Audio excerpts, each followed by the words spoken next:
Hi everyone, my name is Edward Hutchinson and welcome right now, if you're listening audio-wise or if you're watching on the video, to Rodeo Drive. We are joined today by Roger Mansourian. Yes, sir. I'm pronouncing that correctly this time? Perfect. I've got it wrong in the past, I swear. No, you're good. You're good. You know, yours is pretty good. Robbie's surname, sometimes I think I've been bad with. Robbie? Yeah. Rodriguez. Rodriguez. Rodriguez. No, that's rubbish, yeah. You might be thinking of someone else. That was shy. I was calling him Braverman instead of Braverman. He's one of the commercial agents in here on the podcast. Anyway, guys, welcome. This is actually not an episode of the Edward Hutchinson podcast, which is something we've been trying to do. We actually had a really cool situation where actually Roger and I have been building quite a good relationship over the last few months, and Roger's a mortgage broker with Vantage Home Loans and gave me a call last week about a new mortgage product that is not completely fresh to the market, I don't think, Roger, but actually is being adapted in a way that's going to be a lot more effective in the market, we think. Yeah, so this product came out about 6 months ago. Okay. So it's still pretty new. A lot of people haven't heard about it. So it came out about 6 months ago, and so being a mortgage broker, I deal with different types of banks. Yeah.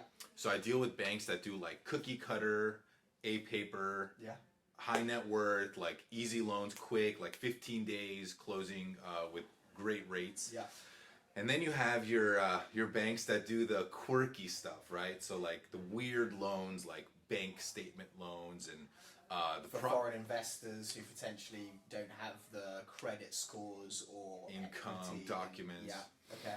Yeah. So that's a massive advantage actually being a mortgage broker, I suppose, because actually whenever we've spoken to just brokers that actually work in-house at the banks, Yeah.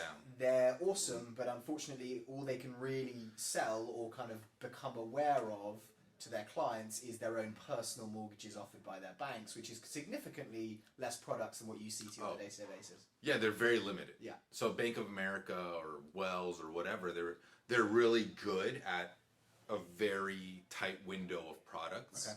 Very tight like window of a customer. Yeah. Like this is it, this is what we're looking for, and everything else.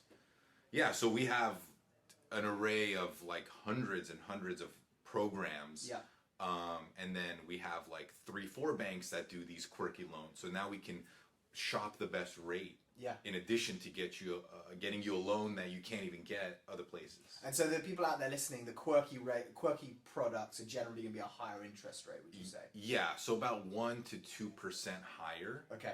So not terribly higher, not like hard money. Yeah. But they'll be a little bit higher. So right now in February 2019, our standard rates from a Bank of America, what are we kind of looking at around? Still, if you're again A-paper, yeah, mid to low 4s. Mid to low 4s, and then if you're going for the quirky loan, I suppose there's a bit more of a variance. Like 5.5, 6. Okay.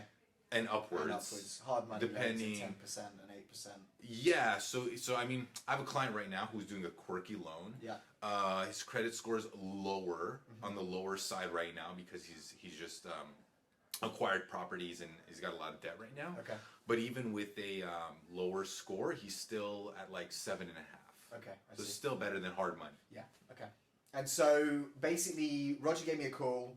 You kind of have seen this emergence of a new product that you think actually is going to be a game changer for a lot of individuals or people out there. Yeah. So what's it called? It's called DSCR. DSCR. And that stands for Debt Service Coverage Ratio. Debt Service Coverage Ratio. That's going to be a hard one to remember. Yes, Debt Service Coverage Ratio.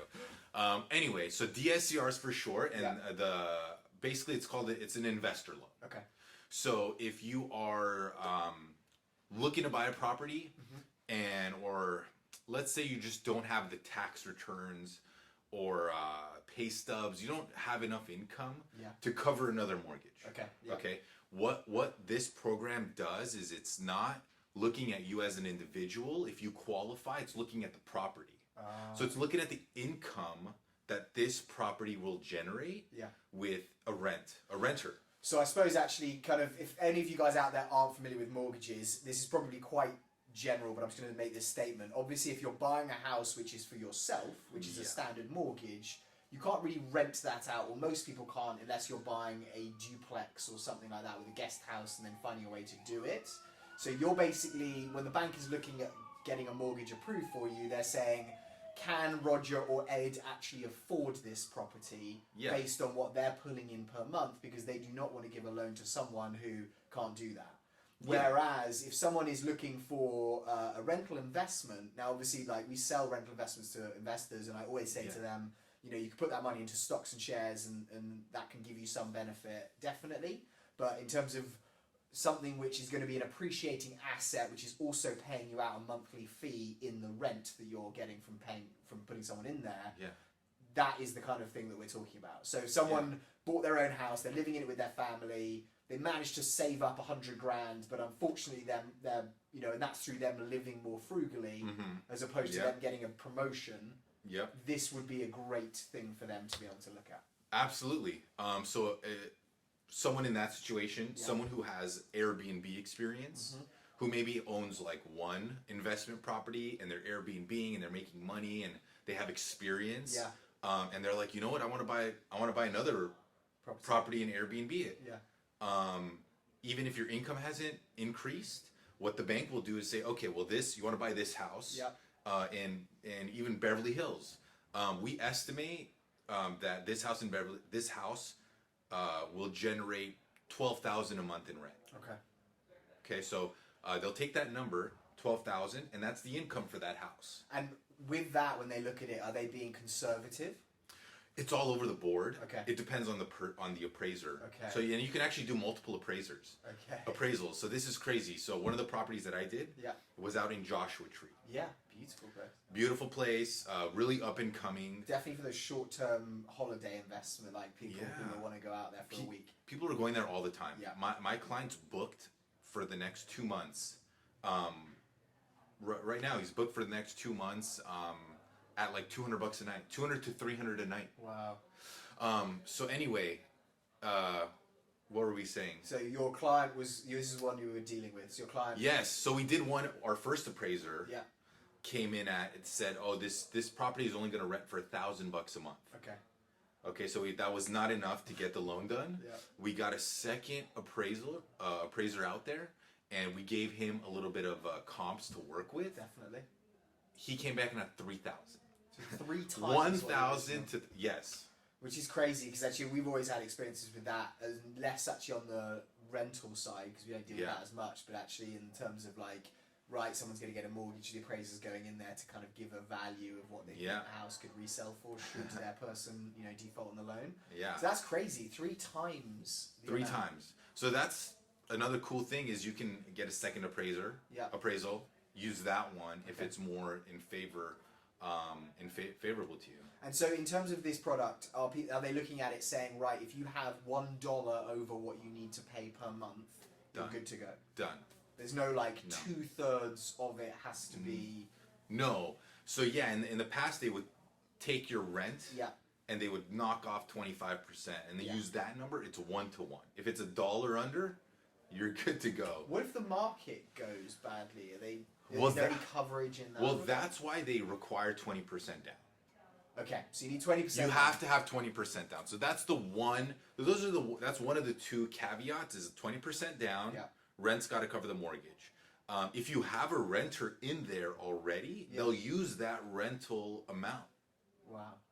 So if you are buying this house and at the same time marketed it and said, hey, I'm looking for a renter for this house, and you find someone who says, hey, I'll pay $15,000 for this house in Beverly Hills to rent for a year, the bank will use that rental agreement as income. Even though you haven't gotten it yet, they will use that to qualify. They're getting very creative with how they underwrite these now. Very creative. Which is kind of awesome because actually I think there are a lot of people out there that potentially live a great life in terms of efficiency to be able to do this. And then they get to the point of, I've saved 20% of the money, and unfortunately I don't meet this criteria, therefore I can't buy the property. I have my own mortgage. I have a car. My wife's got a car. Our debts are a little high compared to what we're making. Another mortgage is going to be like $3,000, $4,000, $5,000 a month.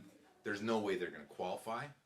What about the costs of the property? Is the lender looking at it and saying, yes, okay, we understand that the person living in the property is going to cover your mortgage payments every month. However, you're paying 1 to 2% of the purchase price every year in property tax. Yeah, so they're going to figure in the property tax as well. They're going to include that. They're going to include, yeah, so it's the monthly payment. That's awesome. Yeah, taxes, insurance. If that number is lower than the rent per month in terms per of month, you're good. That is incredible. Yeah. So investors, if you own 1 or 2 properties and you're looking to buy a 3rd or 4th investment, you have cash sitting in the bank that's, it's not doing shit for you, and you're not a stock guy, you're a real estate guy. You like investing in real estate, that's your thing. Yeah. As long as you have the down payment, you're good to go. Is there any recourse should, for any reason, okay, so say the economy tomorrow collapses, rental prices in LA take a plunge, or maybe because of this Airbnb law coming into effect, there's a lot more supply, therefore it drives down the prices per month of rent. What happens in that situation for the owner? They just have to cover it out of their own pocket, otherwise they default? They got to figure it out. Okay. They got to figure something out to get that property rented to cover their mortgage. So if it was one of your clients, would you advise them potentially to leave a little bit of a cushion there? Yeah, I wouldn't overextend. Yeah. As far as obviously it depends on the area. Yeah. How desirable the area is, how desirable it is for rents. Yeah. But I would make sure he has some reserves for a few months, at least 3 months. Because I suppose that is the other side of it, is that absolutely, if you price the property competitively, you hope that you'll have very little vacancy days. Yeah. But should you need to hit a certain number, and you're really trying to make this work, and it's very close to the line, I presume you could find yourself in a bit of a difficult situation where if the property's vacant for 2 months, and you're turning around to your agent saying, "Hey, you need to get me 15 grand, otherwise I'm losing $100 a month." Yeah, and it sits open. You're basically 30 grand in the hole then. Yeah, that's the downside. Okay. That's the risk. So that's why it's just very important to know the area. And I suppose that's actually where it's very important to speak to someone like you as that third party to give them that opinion, or not necessarily opinion, but kind of advise them in the way that actually they shouldn't be overextend themselves. Whereas I suppose if they went direct to that lender in some way, the lender's going to just want to try and give them as much money as possible and get them to sign an agreement. Yeah, absolutely. I mean, one of the things that I really believe in is always acting in the best interest of your client. Yeah. Obviously. I mean, that's an obvious thing, but not everyone does it. We've talked about that with long-term goals versus short-term. Yeah, exactly. Yeah. Anyone I come across, I want that person for life. Yeah. 100%. I want that person to, and if you're acting, not in their best interest, then that's going to turn quickly, and they're not going to come back to you because they're going to remember the shitty position you put them in. Definitely. So I always love that Gary Vee statement, 51-49. Have you ever heard that? No, not that any one. relationship that you have, never expect it to be 50-50. Yeah. Always expect that you give at least 51%. Give a little bit more 100%, value. because actually in the long term, Yeah. that comes back and benefits you personally in massive ways. Whereas that person who's like, oh, well, I'm going to do this for myself, when that person's kid decides that they want to buy a house, I think it's very unlikely that you're going to be referred to that person if you didn't do a good job and looked after that person's interest. Absolutely. 100% correct. So with this, when did this get launched? Okay, so this was launched 6 months ago. 6 months ago. So it's starting to catch on. Most people still haven't heard about this loan. Okay. Okay, so here's what's happening. 6 months ago, it was kind of the very, very quirky banks that specialize in this type of loan they were the only ones doing it. Here's the thing with these lenders that only are the first ones to do these quirky loans. Their processes aren't great. Yeah. They're not the most tech savvy banks. They are everything's manual. Everything's wet sign.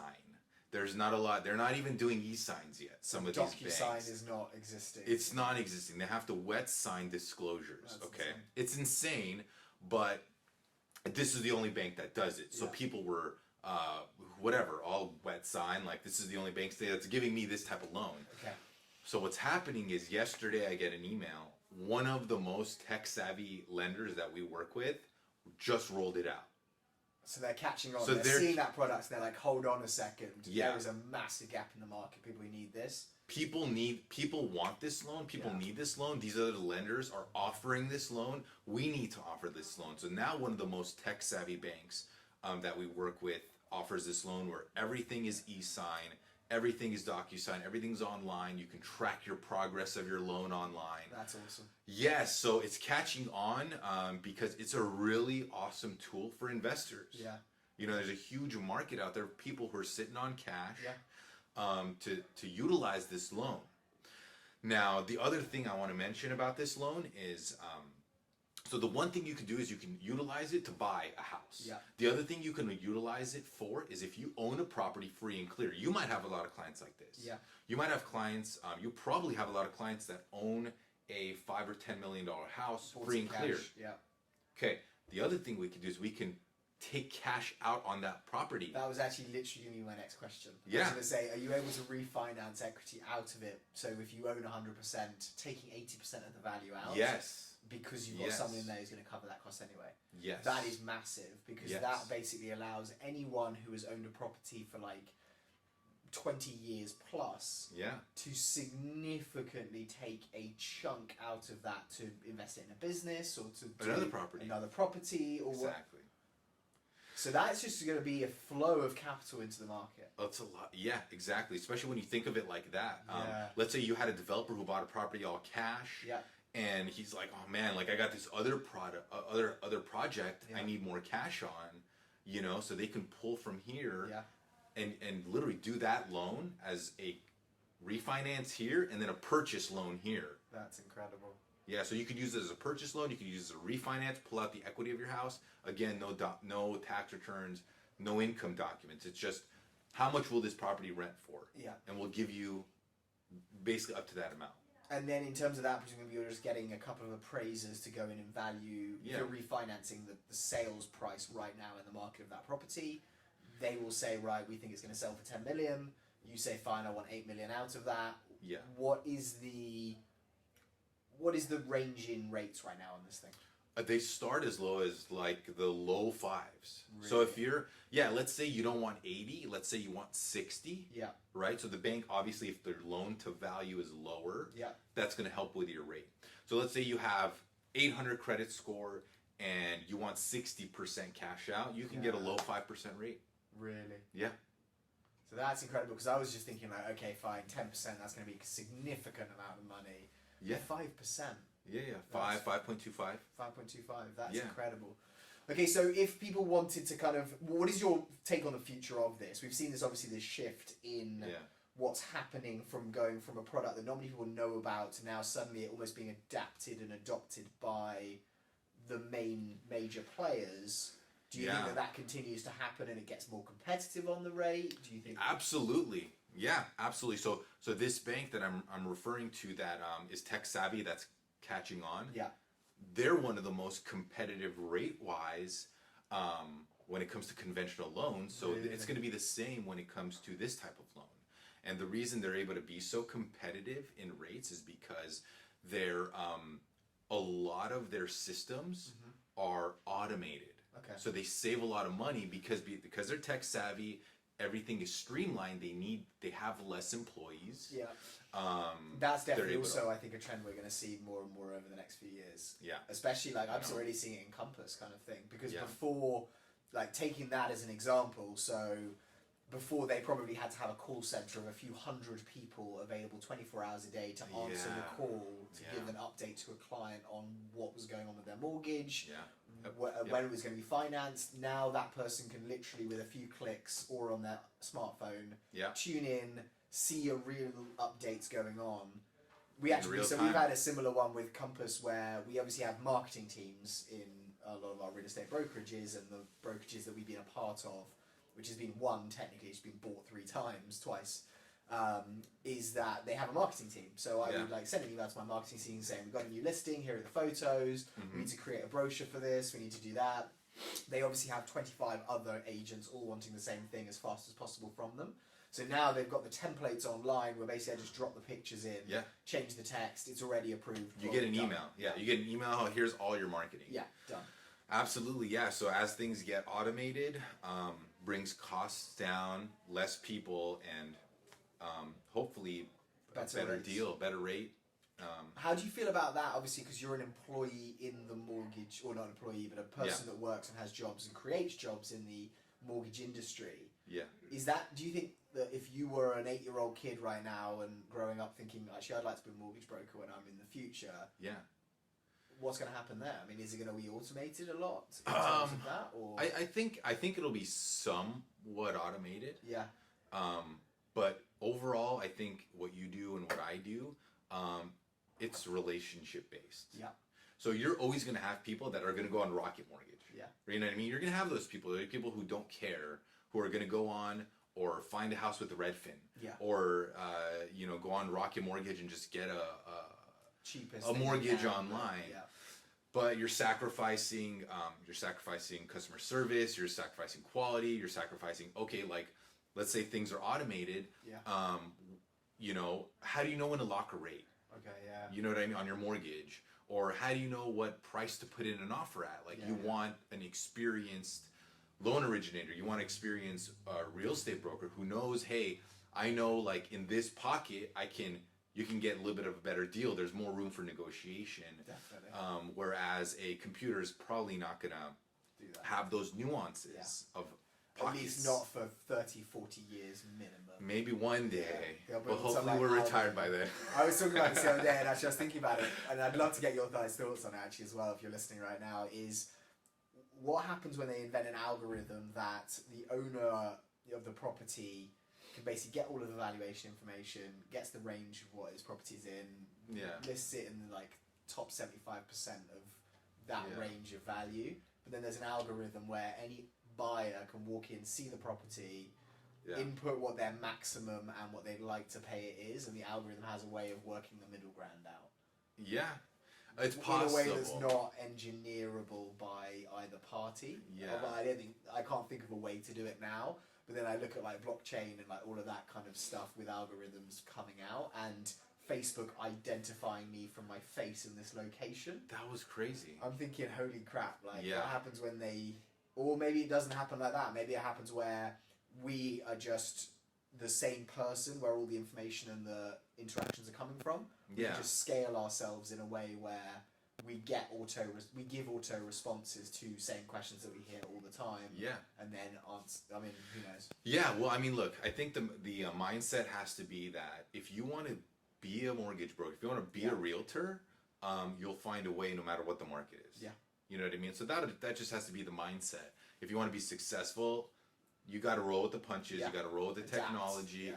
Market's good, great. Market's not good, well, you'll still find a way to make money. You'll still find a way to find business. Definitely. So that just has to be the mindset, regardless of where technology is going. But definitely, we need to embrace it because it's coming full speed. So with that mortgage, you think we're going to see a rollout across? Many of the other bigger banks are probably going to create their own version of that product.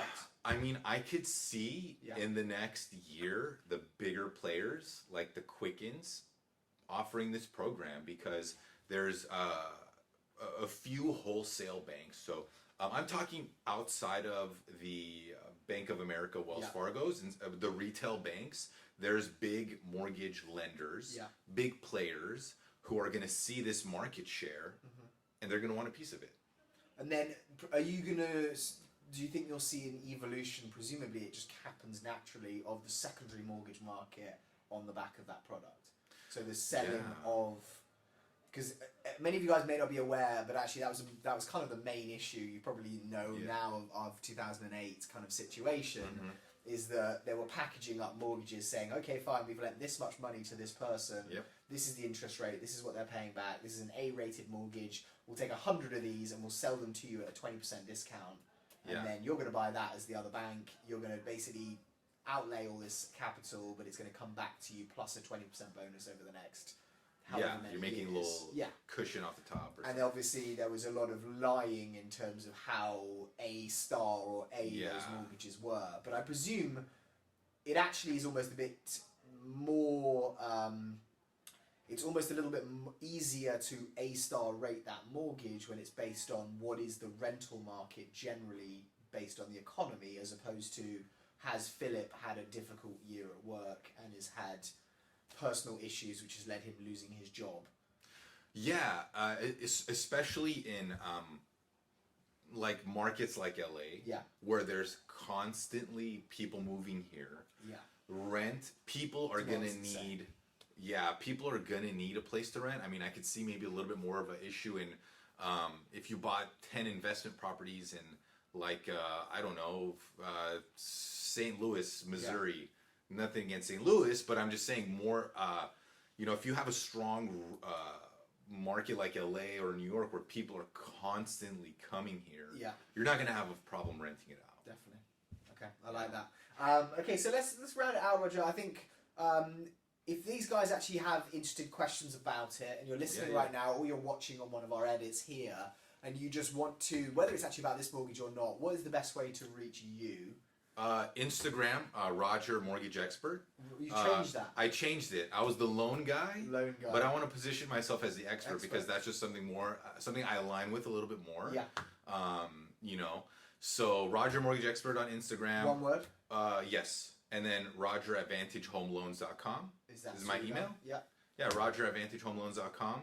Facebook, Roger Mansourian. Mansourian. Okay, that's awesome. Because actually, I suppose there's a lot of people out there, and actually I've seen you been doing some awesome content recently with like Facebook Live, and actually kind of an Instagram Live, talking people through the mortgage process. Yeah. So I started a video series, walk behind the scenes when you're getting a mortgage. Okay. So like, a lot of people give their documents and then they're like, oh, well, you wait 2 days and then you call and find out what's going on. Yeah. And then you wait 2 more days and, you know, so kind of giving them behind the scenes of like what you're doing. What we're doing.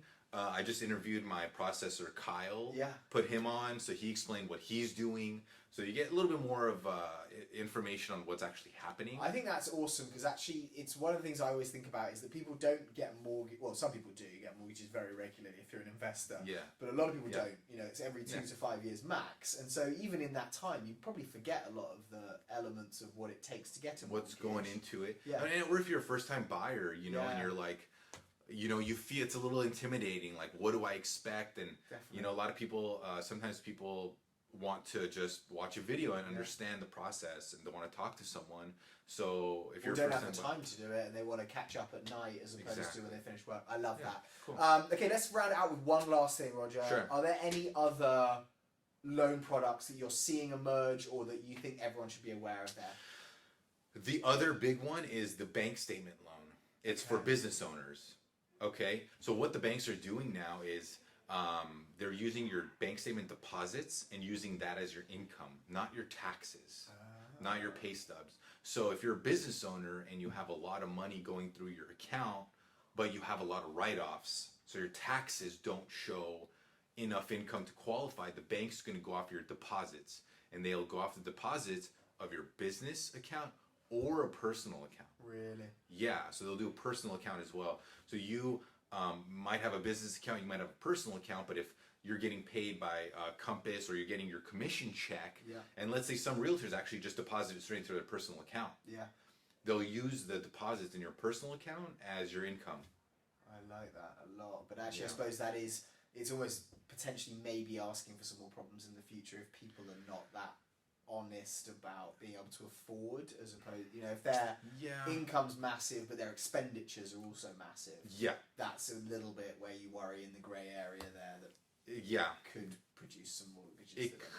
It could. But they'll adapt, I presume, and they'll set restrictions so that doesn't happen as they learn from the process, I'm sure. Yeah, so there are still some, you know, guidelines and stuff that they have to go through. Yeah. They're going to ask for reserves and stuff like that. So there are some mitigating factors, but who knows? I guess only time will tell.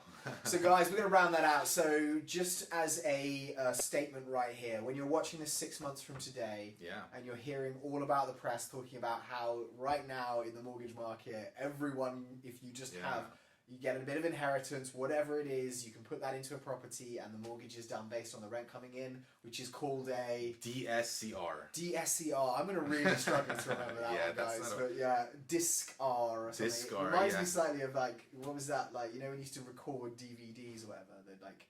DVD-R. DVD-R, Where you used to put those in your DVD thing and illegally record stuff. Yes. It's not a very catchy name, DSCR. I think we need to come up with like a little term for it. I know. But anyway, guys, thank you so much, Roger, for joining us. If you guys have any questions about mortgages at all, reach out to Roger, as you said. Roger Mortgage Expert on Instagram, Roger at VantageHomeLoans.com. Yep. And if you can't find him for whatever reason, guys, just send us a message. We'll put you in touch with him directly, and you'll be willing to answer any questions that people have about mortgages. Absolutely. And I suppose if anyone is actually looking to get a mortgage, he's probably a very good person to speak to. Yeah. Or even if you have family or friends who can do the same kind of thing. Yeah. Thanks, Ed. Thanks All right, for having Roger. me. Well, thank you so much, guys. Have a good rest of your day, and we are predicting the future right here. All right, bye-bye.